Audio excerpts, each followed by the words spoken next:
Thank you so much, and welcome everyone. Like Marina mentioned, my name is Amy Castator.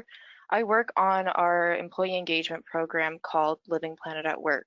And so today, I'm here to introduce a little bit more about our experience with employee engagement programs, specifically as it relates to kind of working with corporate partners, as well as share some of the learnings that we've had along the way.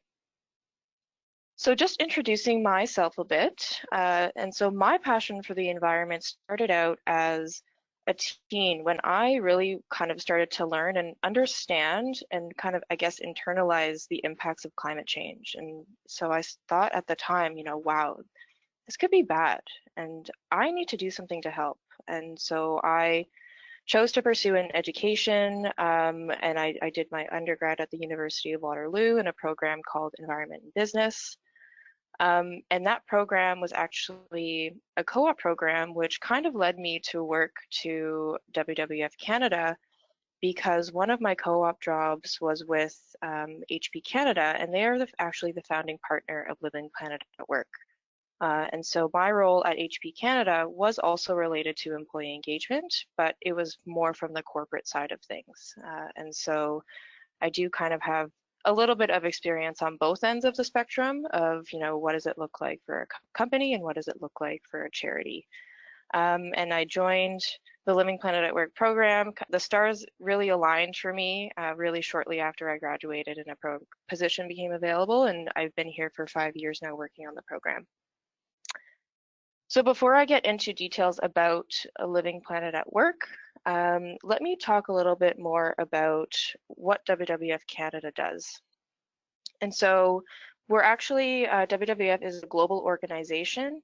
We have presence in over 100 countries, and our mission is to conserve nature and reduce the most pressing threats to the diversity of life on Earth. And around the world, as I'm sure you've all seen, it's kind of hard to not see these days. We're listening to and we're watching this climate crisis unfold. But there's also another crisis that's quite interconnected to the climate crisis, which is around biodiversity loss and wildlife loss. And so around the world, wildlife are declining at unprecedented rates. And this is due to threats such as climate change, habitat loss, habitat fragmentation, pollution, as well as overexploitation of resources. And so around the world, there is a report that is released every couple of years just to give a bit of an update on the state of wildlife. And just in the last 50 years, actually in a little bit less than 50 years, we've seen an overall global decline of 60% in population sizes of the species that we studied in that report. And so here in Canada, we kind of thought, this is a really bad global problem, but what is the state of wildlife here in our own country? And so that's why in 2017, we released a report and we really aimed to answer that question.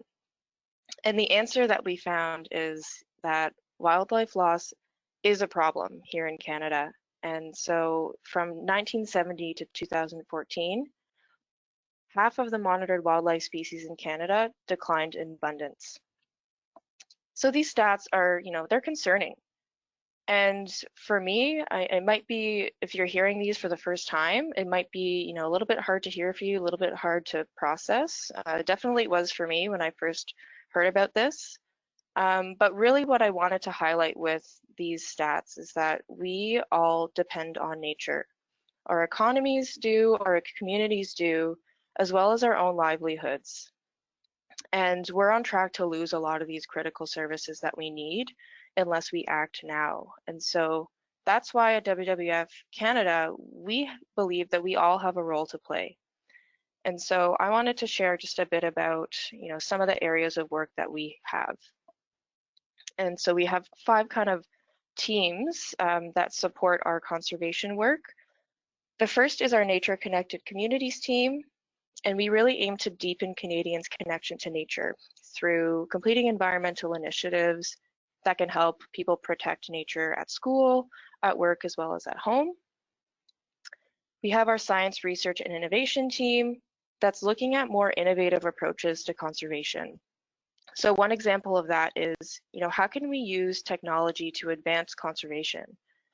And this was the team that also led our Living Planet Report Canada, which I talked about, shared those stats about wildlife loss.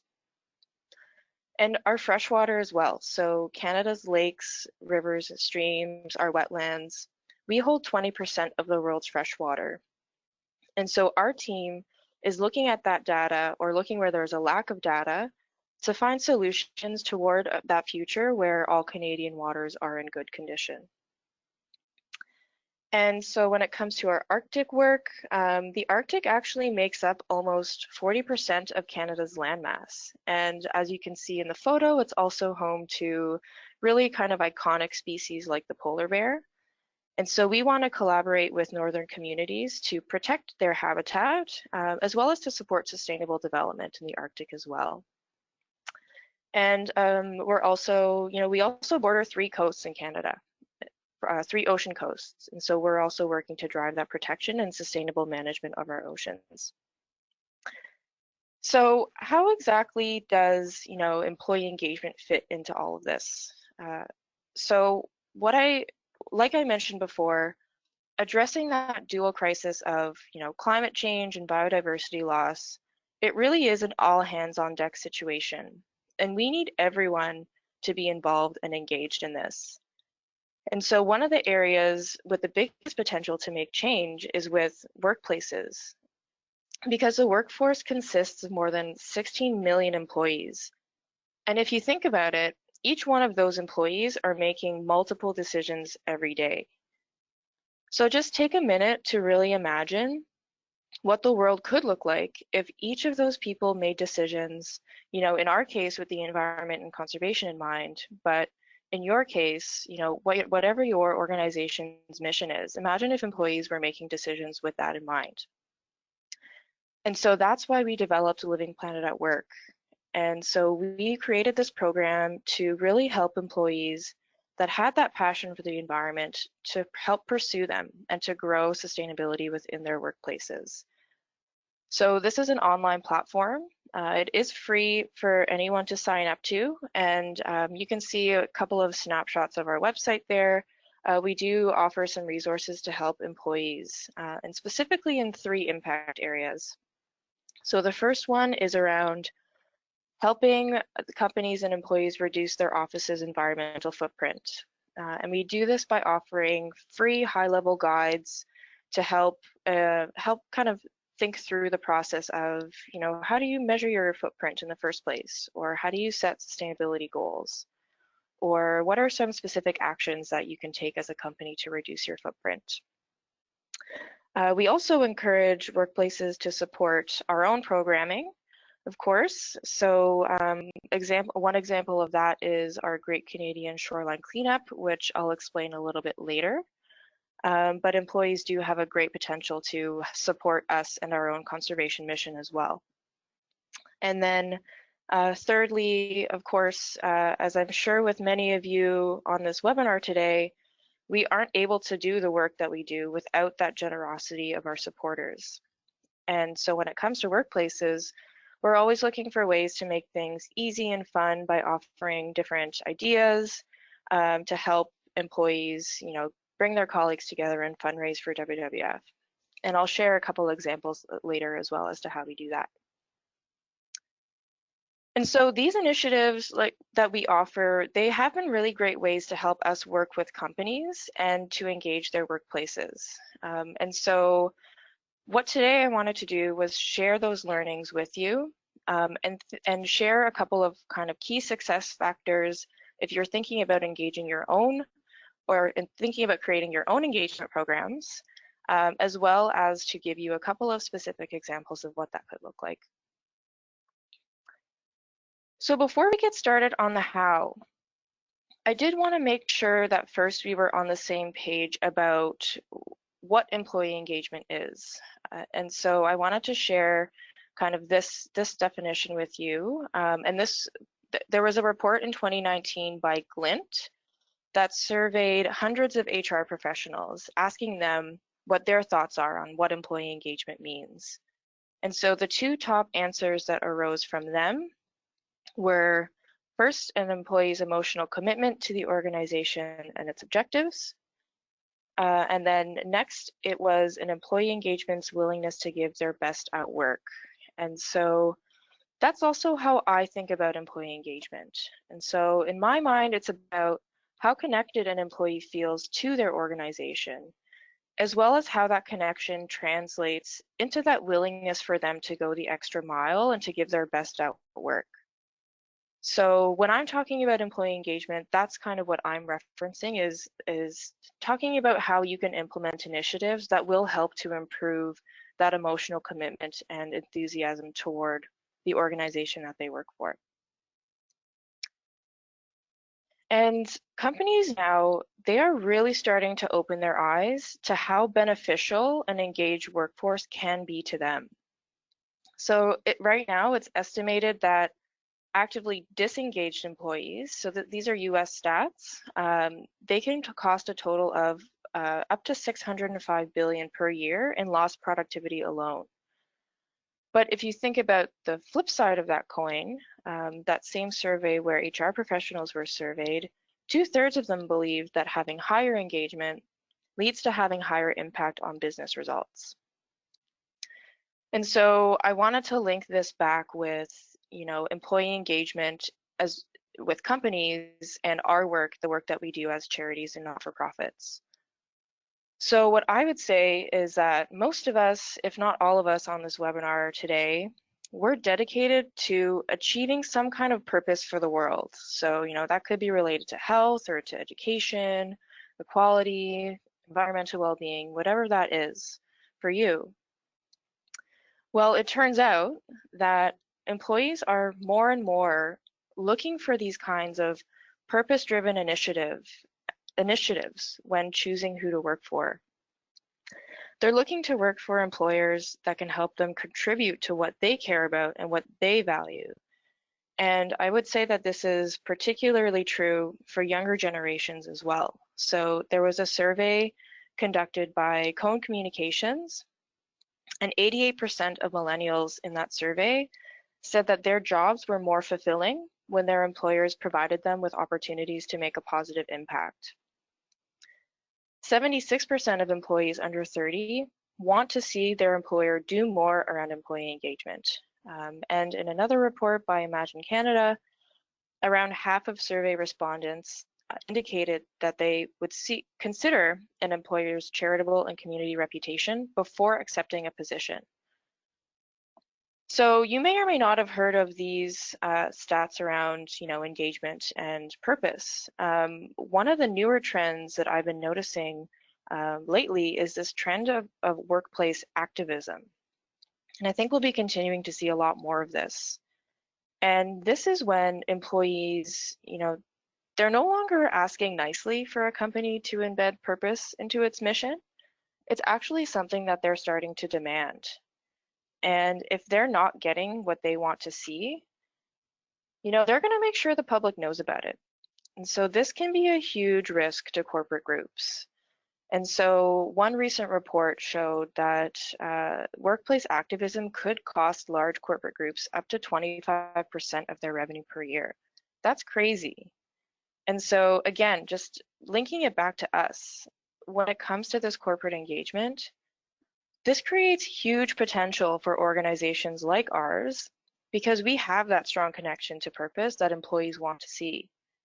So this means that corporate groups will be and can kind of seek us out to help them achieve that purpose that their employees are currently or will be demanding.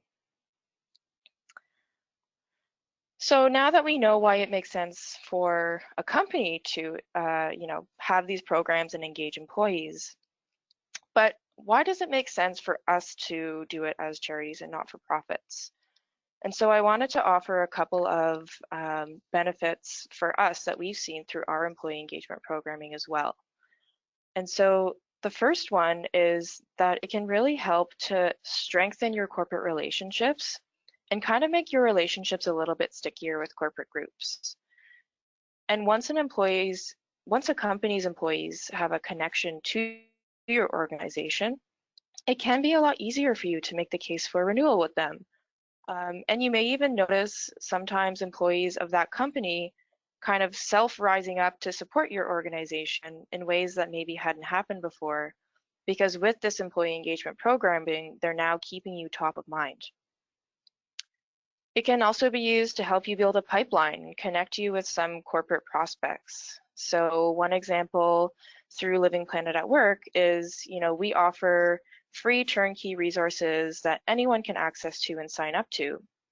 And we've had a couple of cases where a company completely separately reached out to us through Living Planet at Work, asking for opportunities to get involved. And it had turned out that through some of our other channels, through internally at WWF, we were actually looking to find a way into engaging that company. And so that gave us a route to be able to, ask for that connection and offer that connection with that company. So it does help you get a foot in the door as well. And thirdly, when we're sending out pitch decks and proposals to some of our potential corporate partners, employee engagement is actually something that you can include directly in that proposal as a value add and another kind of program area to partner with. And we've done that a number of times, and we often also get requests from corporate groups to include some kind of an employee engagement initiative into our proposals. And then finally, of course, this does depend on how much resourcing you have and are able to contribute to, really making your engagement program robust. But if you do have the resources, there are some good ways to earn revenue through more kind of in-depth and custom employee engagement programming. And I will share an example of what that has looked like for us as well.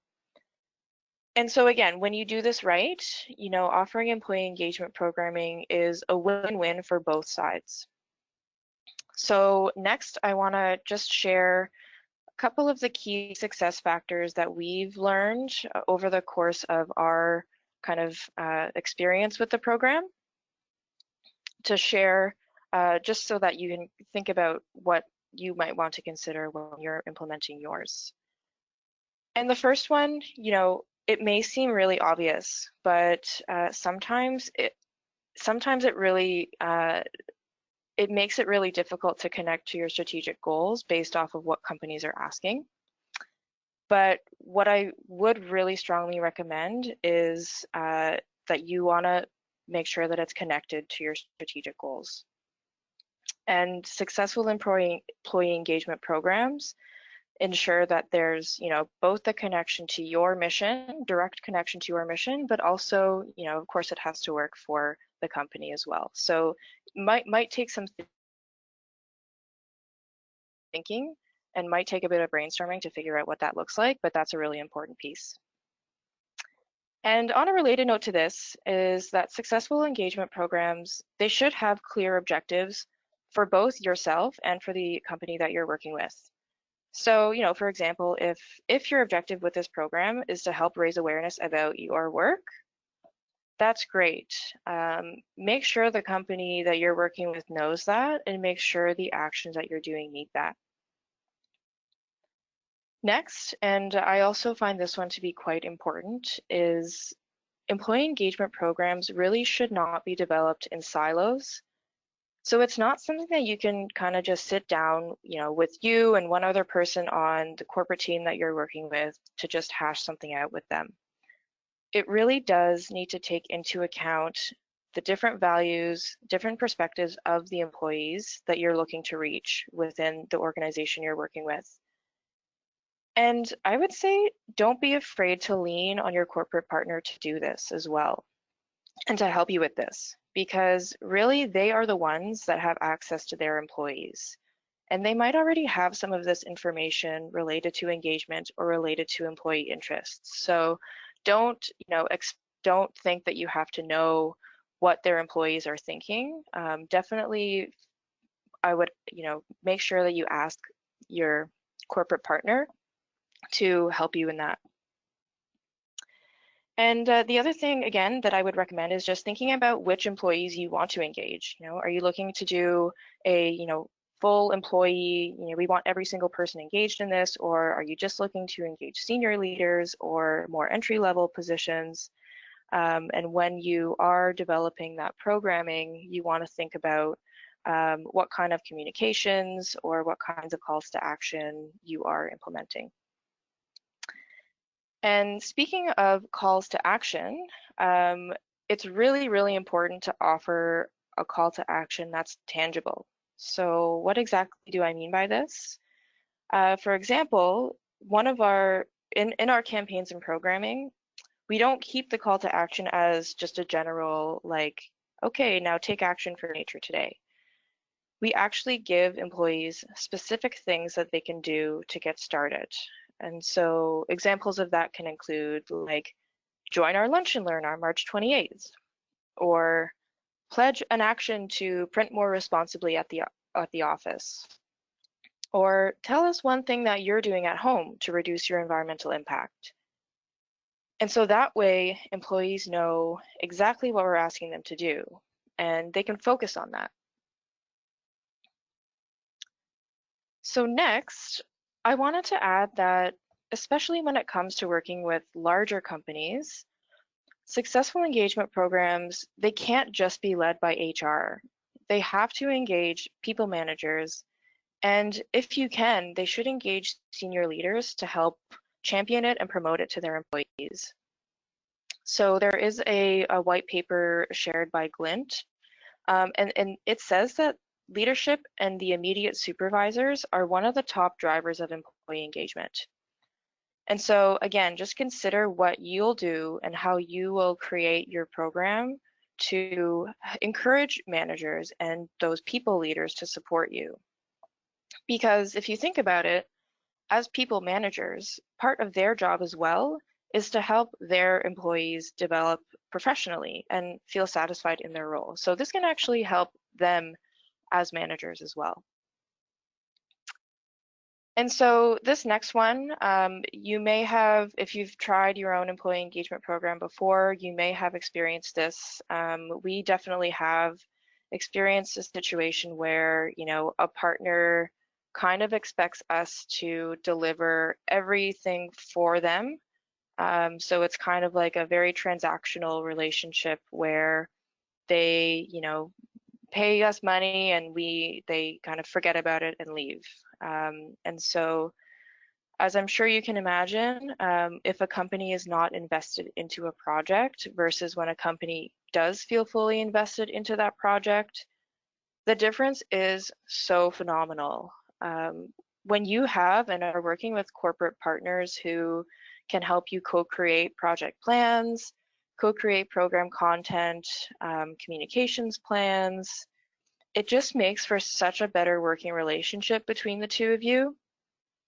And you're also able to better gain insights from your partner to figure out, based off of their experience, what works and what doesn't work with their employees. And so even if a corporate partner is paying you to implement some kind of an employee engagement initiative, which they should be, you need to have someone from the company to be accountable for the success of the program with you. So next, I wanted to talk about flexibility. And people in companies, probably including your own organization as well, they're at different stages of their sustainability journeys. They also have different levels of knowledge. So try to offer some flexibility in your programming so that these individuals who are at different stages can connect with whatever initiative you're running. So one example that we could do is if we host a large environmental engagement campaign with a company, say like a waste-free month, for example. What we could do is, instead of offering one action that people can take, give employees a checklist of different actions that they can take, and they choose which ones they want to do to help reduce their impact. The other thing is, if you really do want to keep your activities more focused with one call to action, so attend this lunch and learn on March 28th, for example, that's totally fine too. The one thing that I would suggest is, if you are able to throughout the year, offer different types of engagement activities with that single call to action so that it's not the same people coming out to these events all the time. And then finally, successful employee engagement initiatives are scalable. And so what I mean by this is a couple of things. So it could be scalable in the sense that once you create it, it's easy to replicate. And so I'll share just in a little bit information about our Great Canadian Shoreline Cleanup. And that's quite replicable. But to me, scalable also, it doesn't necessarily have to mean that. It could also just mean something that offers high ROI. So just like if you're hosting a massive event, so we have our CN Tower climb, but if you're doing like a run or a bike race, those types of events can really contribute significantly to your fundraising targets and are great ways to engage employees as well. So making it scalable is important when you can. So that leads me into this next slide, which involves, what are some considerations that you should be making before you say yes to working with a corporate partner? It may be tempting to work with companies, especially when they're your corporate partners or prospects, on exciting engagement activities like this. And it is exciting to do that.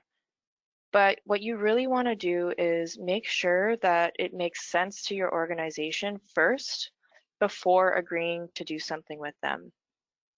Because it really can take up a lot of resources if you're not ready. And so here are some of the things to think about again. So the first is, what is the scale of this project that your corporate partner is asking you to do? Do you realistically have enough bandwidth to successfully plan and execute this? If not, you could risk not doing a really great job for them and leaving them a little bit unsatisfied. So how can you adjust the scope of this initiative to fit what resources you have? Secondly, again, what is the ROI of the program? How much funding are you asking for versus how much staff time is this going to take up? And we, as we're charities, we're not for profits. We want to make sure that we're not spending our resources because they're pretty valuable on projects that really are not going to get us to achieve our goals or projects that aren't super related to our mission. And it is easy to slip into an event or an execution, and we've done this before as well, where there's not really a tangible benefit for the charity. And it does become something that's a little bit more one-sided to just benefit the partner's goals. And so one example where we actually had to decline one of our corporate partners or potential corporate partner is we were approached by a national organization, and they were really interested in working with us to engage their employees. And they came up with this idea, cool idea that, instead of giving us funding, they wanted to offer employees to kind of be a little bit like ambassadors for WWF and deliver our conservation messaging to schools. And, that would have been like a really cool experience and really great experience. But that's not really what we do, and it's not really a part of our school's programming. So we actually declined that opportunity, even though, they're a national organization. They could have been a really great potential partner for us, and the initiative sounded cool, but it's just not something that was really high on our priority list. And so you really do want to ask yourself, what is in it for us? And this doesn't necessarily have to be just about meeting your revenue targets. If you have other mission-related goals that you think a massive group of engaged employees can help you reach, definitely consider that as well. And we have events where our employees directly contribute to achieving our conservation mission. And we do consider that when we say yes to projects. But, if you are finding that there's really just not that alignment that you're looking for, it is okay to say no. We all have to make sure that we manage our priorities, especially as charities and not-for-profits. And if you're finding that something really isn't fitting into that priority list for you, it's definitely okay to say no, even though it might be tempting to say yes. So just expanding on that last slide, I just wanted to share a couple of common traps that organizations, including ourselves as well, have kind of fallen into. And the first one is around volunteering. So we are frequently asked by corporate groups, what volunteering opportunities do you have? And these corporate groups can really offer up some valuable employee skills and knowledge to help us. And this could be really great if you have the resources and if you have a project that aligns. But at least with what we found, more often than not, these kinds of volunteer projects kind of turn into a bit of a make work initiative for members of the charity, and it's hard to connect it back to the charity's goals. And so again, this can kind of end up taking away from your existing goals, and it's just something that you want to be mindful of. Not saying that you shouldn't pursue these opportunities if you think it's a fit. I think these are actually really awesome opportunities to get involved and for corporate groups to use their skills. Just have to make sure it's a fit. The next trap, again, is just not putting enough value to your efforts and to your resources. And so in the past, we've offered to bring out WWF staff to corporate events at no cost or at very low cost to the organization. We say something like, oh, it's okay, just donate what you can. And I think in saying that, we were kind of selling ourselves short a bit. And so even when the events that we came out to support align with our mission, we weren't asking these corporate groups to cover the costs of the time and of the effort on our end that was required to support the initiative.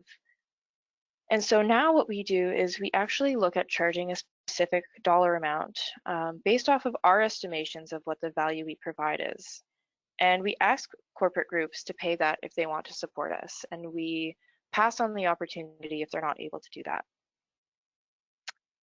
And so the next point is also related to asking, and that's working with corporate partners to get what you need to successfully run the initiative. So if you need a couple of people on the corporate team to help you in your event planning or to help you in arranging logistics, you can ask for that. Or if you need them to pay for a lunch for their employees, again, make sure that you ask for that and don't expect that you have to contribute to that. Or if they're suggesting something that doesn't really make sense or that you don't think would work based off of your experience, again, just say something, and it's definitely okay to push back on what doesn't work for you. And then finally, not prioritizing your requests to meet your needs. We do get a lot of requests from corporate partners to join us at events, and we do have to be very careful when it comes to prioritizing which partners and which events we do spend our resources on. And so some other questions that we can ask ourselves include things like, well, who is this person or who's this partner? Are they an existing corporate partner? Maybe someone that we're looking to work with in a deeper way? Do they have a really high potential for giving? Are we interested in meeting with their CEO or their executive? How many employees do they have? Do they have a strong potential for us to engage people in a big way? And so thinking about all of that, we do kind of prioritize these requests, but that also does mean that we have to say no to groups that are looking for our support as well.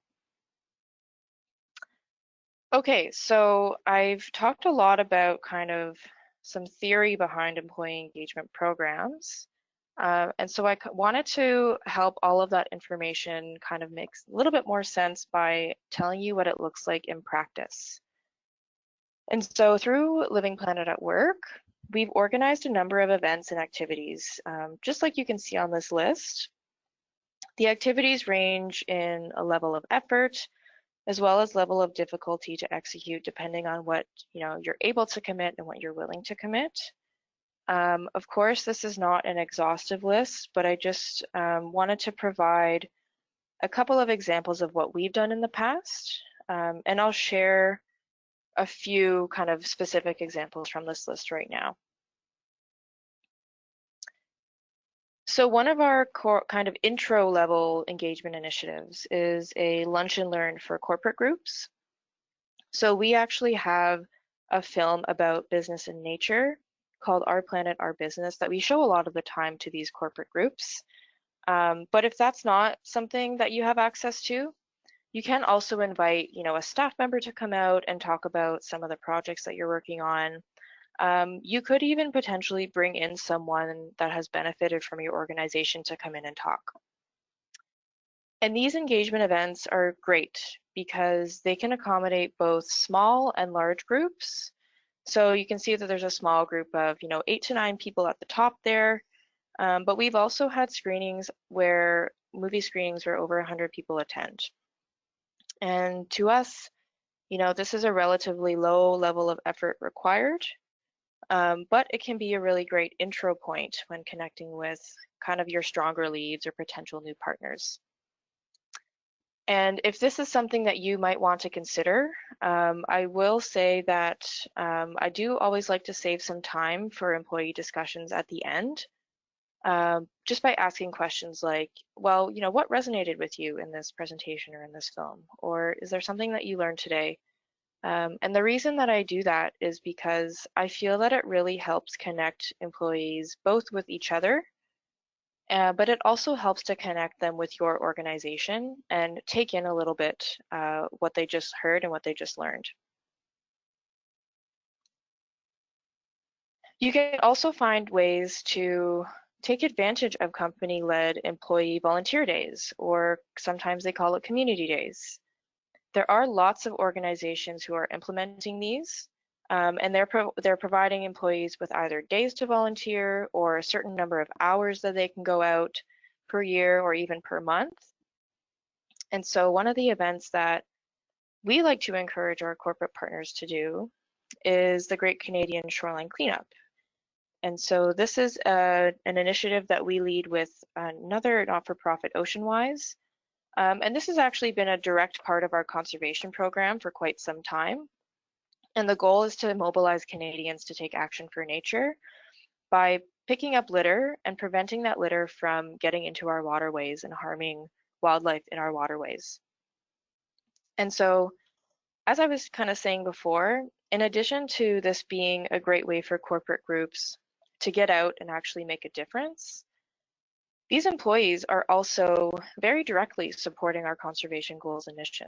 So, if you are able to kind of brainstorm within your own organizations and think about what that looks like for you, that we find is the sweet spot of engagement. And again, these events really resonate well with corporate groups. It's a great way for them to get out of the office. It's a great way for them to team build. And like I mentioned before, this event is quite scalable.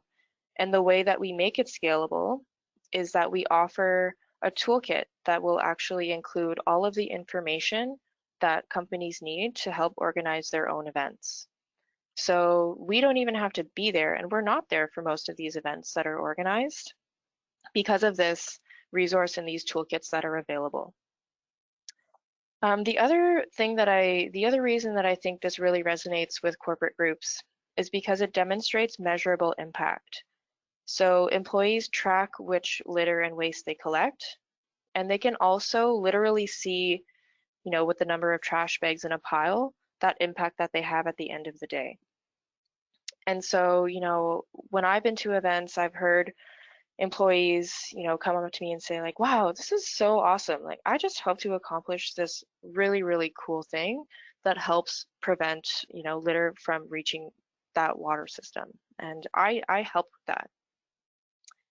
And then of course, it's something that we do include in our pitch decks, or we also have even, we've also offered it as kind of a separate fee for service initiative, like I was mentioning before, where we charge a specific amount to help employees run this initiative. And so many of you may have, thought about how can you get employees to raise money for your charity or for your organization. So I'll talk about two ways that we do that. The first one is WWF Sea and Tower Climb for Nature. And this is a fitness fundraiser encouraging people to climb the tower. It's 1,776 steps, and again, raise funds for conservation. This is very significant for WWF. It's our most significant fundraising event of the year, and we bring out over 100 corporate groups as well. And the reason that it's so popular, I think, is because it's tangible. It does have that exciting call to action where we're actually providing people with a chance to do something that otherwise wouldn't be accessible to them. And again, with the Sea and Tower Climb, this actually isn't just an engagement event for the day of. It does really start well before the event, because companies will host bake sales, lunches, different kinds of raffles, and other really fun events to help the team have a successful climb experience and come together.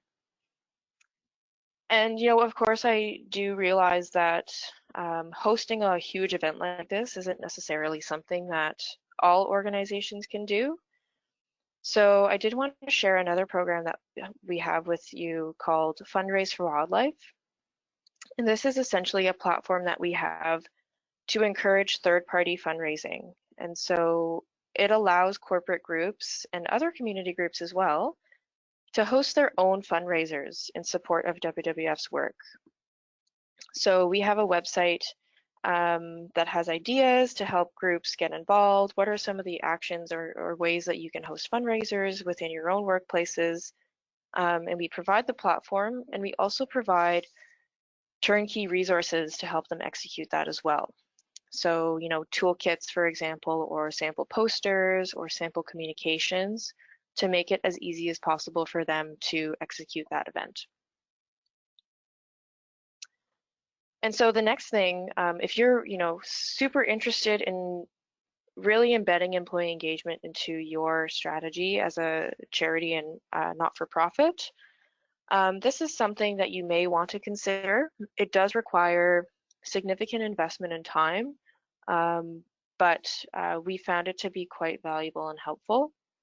And so one example is we worked with a partner on something called the Green Leadership Certificate.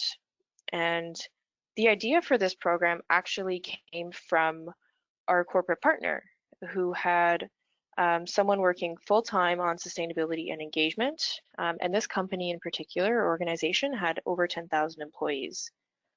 And so the Green Leadership Certificate is a call to action for employees to do the following: to watch 5 educational modules. Each of those modules was around 10 minutes long, and they were co-created by both parties. And so these modules highlighted kind of basics around environmental topics like energy, waste, water, that type of thing. And it also highlighted some of the actions that employees could take at work and at home. And then employees were also asked to participate in 2 environmental activities. And so this could be organized by the company itself, or they could be self-organized as well. And then once someone finishes those 2 actions, they receive a frame certificate, as you can see in the photo there, which is signed by WWF Canada's CEO and their organization's Chief Operating Officer. So it does have that senior leader engagement. And this program helped to increase volunteerism at that organization by 1/3. And over 400 employees participated in the program while it was running. So we heard from them that that was quite high and that was quite successful. And so just quickly, some of the reasons that I think it was successful is because they came to us having knowledge on what their employee base was interested in and how they wanted to receive information. So they came to us with insights that we didn't have, and that really helped to guide our thinking around this. They were also able to engage senior leaders, like I mentioned, in recognizing employees for environmental action that they're taking and for that leadership that they're taking. this is something that I did really feel that they had co-ownership over as well. They had a staff person on their end that was accountable for this program's success. And then finally, they offered some workplace events and actions to, so they actually hosted a couple of workplace events and actions for employees to join rather than expecting employees to lead their own, because I think that may have been a more difficult ask. And so, yeah, it was a really successful program that led to super results. And now that we have this developed, we are looking at how do we engage other corporate groups with this similar model to really benefit them as well. So I do hope that you found some of this information useful. And I just really wanted to highlight that when these types of engagement initiatives are done right, it really can be valuable for both the not-for-profit and the corporate partner involved. That's kind of it for my presentation, and I'm happy to take any questions now. That's great, Amy, and we have lots of questions coming in, so I think we'll dive right in. I know you covered this in some detail, but we've had several questions about how you feel about a so-called pay-to-play model in order to increase giving, where the corporate partner must give a specific donation level to gain access to an opportunity. Can you maybe just talk a little bit about your thoughts on that? Yeah, for sure. So of course it depends on the organization, but for us, I would say we are proponents of that. For example, our Great Canadian Shoreline Cleanup, we kind of have tiers. So the first tier is a free tier where basically we have zero involvement with the organization hosting their event, and the only thing that we offer is that toolkit that's online. The next level is that pay-to-play option. And I am a huge proponent of this because of the fact, like I did mention, you know, we can spend a lot of time on this, and you really need to allocate resources and allocate your valuable time that could be spent doing other things. And so if you do find that it's a good opportunity to engage with this corporate group, it is important that you are getting some return on the investment that you're spending, creating this initiative or getting involved in these events. So I do really agree with that concept, and I think that it's, I think that corporate groups should kind of expect that it's okay for us to ask for that kind of funding because, most of the time they have the money. And it is, again, causing a lot of, time and effort on our end. Yes, that makes a lot of sense. On that same topic, how do you approach deciding on an amount to charge? So we've had a couple of questions about this. Number one, do you just cover the cost so that it just covers basically the base level costs of putting on the event? And then another question kind of related is, an organization that might be a little worried that what if they are asking for too much and the corporate partner says no? Yeah, so I'm actually not too deeply involved with pricing. I can certainly get back to anyone who has that question with what our director of corporate partnerships, who does do that, kind of what her thought process is behind that. But what I will say is, I can definitely understand the concern with, especially if either you're just starting out or if maybe you're a smaller charity and you want to work with a corporate partner of, not wanting to charge that amount or not wanting to charge too much. But again, I think that we do have to, really show corporate groups that we are not, willing to work for free. And we're not willing to, work with you unless we're getting something out of it. So the other consideration, if funding is, if you're really uncomfortable with charging too much, that's definitely your call and it's up to you. But I would also just maybe consider some other things like, is this organization someone that maybe we could partner with in the future? Or can their employees help us to achieve our conservation or our whatever our mission is? Can we actually kind of use and mobilize them to help us achieve that? And if the answer to any of those questions is, yeah, well, oh, sorry, I think there is that opportunity, then yeah, I mean, that's definitely something that you can move ahead and pursue with. So it does, it is different for different organizations. Mm-hmm. Yeah.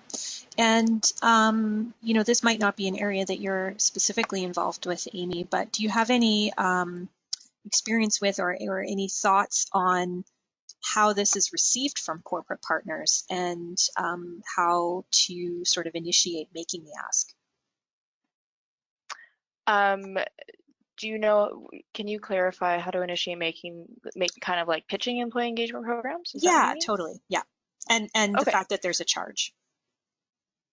And the fact that there's a chart. So to be honest, I mean, it probably does depend on, like WWF, we have quite a strong brand, and I think we do have a bit of an advantage in the sense that, companies really want to work with our brand. So when we've actually kind of pushed back a little bit on pricing, usually it's received pretty well. And usually corporate groups actually do kind of say, oh yeah, well, we actually, we have budget for this. So a lot of the time, you know, in cases where otherwise we may not have asked for, um, say $5,000 to go out to an event, for us to come out to an event and help organize it, maybe we would have asked for $500. Just kind of putting the ask out there. And I guess the other thing you could say is, and the other thing that we do to help, I guess, help it make sense for the corporate partner, and we have had this asked to us in the past, is, can you give us a breakdown of what that looks like? And so it's your choice if you want to, if you just want it to cover the cost of the event. We actually also add on, so of course we, cover the staff costs, cover any of the materials costs, but it is also important for us that we have extra funding that can actually go back into our conservation work as well. And I think that's a good way to frame it if you are pitching to a corporate partner that, hopefully will want to support your mission is, this is a great way to help engage your workforce, but it's also a great way to help us achieve our goals, and to achieve kind of the fundraising goals that we have to support the work that we do. And so that could be a good way to frame it as well. And again, I can certainly reach out to my director who does do more of that pitching and see how she approaches that as well. And Marina, I'm not sure if there's a way to kind of share back with the group on that. Yeah, that's great, Amy. And Amy's kindly left her contact info, and I encourage you, to email her directly as well if you have a specific question related to that. And I'm sure she'd be happy to follow up with you also. Yeah, all great information, Amy. With the third-party events that you were talking about, there was a great question about making resources and assets like posters and graphics and things like that publicly available. Do you do that with the knowledge that they might be misused, or do you keep that specific to each third-party event that might be happening? Yeah, that's a great question. It's actually a challenge that we have, as we have a lot of resources on our website, both through third-party fundraising, also through Living Planet at Work, where they are openly available to individuals to use. And we don't really, I guess, enforce or police the way in which they are used. So, that definitely could be a consideration for you when you're developing those resources. for us, one thing that I can think of that maybe will help to reduce some of that risk is, maybe not including your logo on any of those materials, and offering kind of just information, more of an informational piece. It really does involve kind of weighing the risks of, I want employees to know which organization is releasing these materials versus, well, I really don't want this thing to be used in the wrong way. So yeah, unfortunately, I don't have a good answer on how to address that, because it's also a challenge that we do have as a charity as well, who's releasing those resources. Great. Yeah, and I know that's a struggle that so many organizations have. So I guess at the end of the day, it becomes a personal, at the organizational level of what they're comfortable with also. The final question I wanted to address is whether or not you provide an impact report to the corporate partner after the event, and if so, what type of information you include in there. It depends on the initiative that we do with the corporate partner. We do, for example, for things like, like lunch and learns, we can just report back on how many people attended. For events like the Great Canadian Shoreline Cleanup, they can actually see what their impact is through the website once they kind of upload that information. So they have information on how much litter they've collected, how many employees were engaged, how many kilometers of shoreline they've cleaned up. So we do, in some cases, offer some of those stats, but in other cases, we also have relied on the company to help us with measuring that engagement. They sometimes have tools and resources that we don't have to engage to measure that engagement. So it's also okay to kind of ask them what they think as well. Wonderful. Well, thank you so much, Amy. Did you have any last comments before we sign off today? No, I just wanted to say if you do have any questions, feel free to reach out personally. Wonderful. Well, we really appreciate you taking the time to be with us today. And just before we sign off here, yeah, thank you. Before we sign off, I want to remind everyone we will follow up with you by email later this afternoon with the webinar recording and the slide deck. I know there were a few questions about some of the slides. Folks didn't have a chance to get all their notes taken, so you will get that PDF of the slide deck as well. There will be a short survey to fill out that takes less than 5 minutes, and we do hope you'll complete that for us. You'll have an opportunity there to let us know if there are other topics you'd like to see covered in a future session, and we'll also be sure to share your comments and feedback with Amy as well. On behalf of Charity Village, thank you again for joining us today. We do host dozens of free webinars every year, and I hope that we'll see you at more of our sessions this year. Our next webinar will be held on Thursday, March 26th. We'll be discussing how to go from reluctant fundraiser to fundraising superhero. And this session will be presented by our small nonprofit podcast host, Cindy Wagman, and is co-presented by Keela. We'll include a link in the email we send later today in case you'd like to register. And with that, thank you again for taking part in today's webinar. I hope you have a wonderful rest of your day.